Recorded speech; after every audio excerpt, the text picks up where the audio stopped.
Hello, today's video is 12 interesting facts about free-to-play. The free version of old school RuneScape may be limited, but it has its own unique little secrets, and I'm here to show you all of them, or at least the ones I know about. The first is that two-handed members' weapons render as one-handed in free-to-play. Godswords are the most notable item for this because you hold them in a very unique way and have a cape-flowing animation. While there are two-handed weapons you hold like this in free-to-play, if you switch to a free-to-play world while equipping a Godsword, it renders as one-handed. And this is how you become an anime character who has a giant sword you wield with one hand. This also works with the barrel chest anchor. You hold it like a giant pickaxe, which is arguably more hilarious than the way you hold it normally.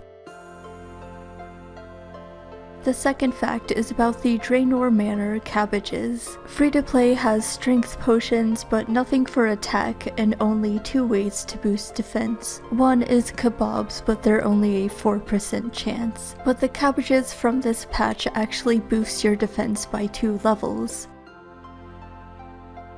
The crafting cape normally works as a replacement for the brown apron, and so you're able to enter the crafting guild with the cape. But this also works in free-to-play if you have it equipped already.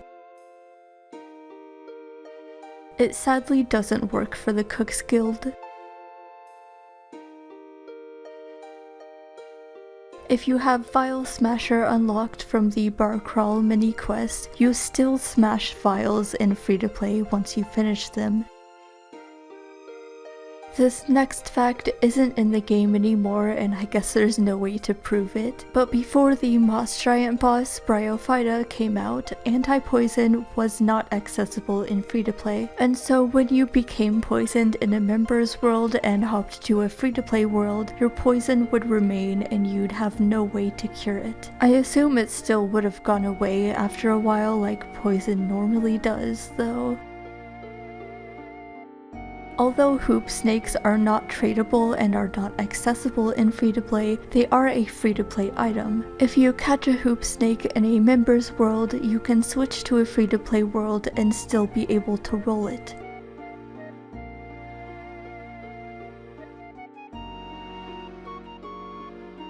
Black Kiteshields from Ice Giants in members' worlds are a 1 out of 32 drop, but in free-to-play the drop rate is lowered to 1 out of 25.6. So if you really want a black Kiteshield, I recommend killing Ice Giants in free-to-play instead of members. Some clue scroll rewards are available in free-to-play despite the clue scrolls themselves not being accessible in free-to-play beyond beginners, though the only way to get them is by trading other players. What a shame that free-to-play Iron Men can never have cool fashion. On a free-to-play locked account, the highest total level you can possibly achieve is 1493, which is ironic because that sort of total level is usually considered newbie. But if you have the patience to max in free-to-play, you are truly a god at RuneScape. A common misconception is that to enter the free-to-play total level world, you just need that total level. However, that doesn't include members' skills, so even if you have level 1 in every member's skill, it still counts. So to get into the 500 total level world, you actually need 508 total level, and 758 instead of 750.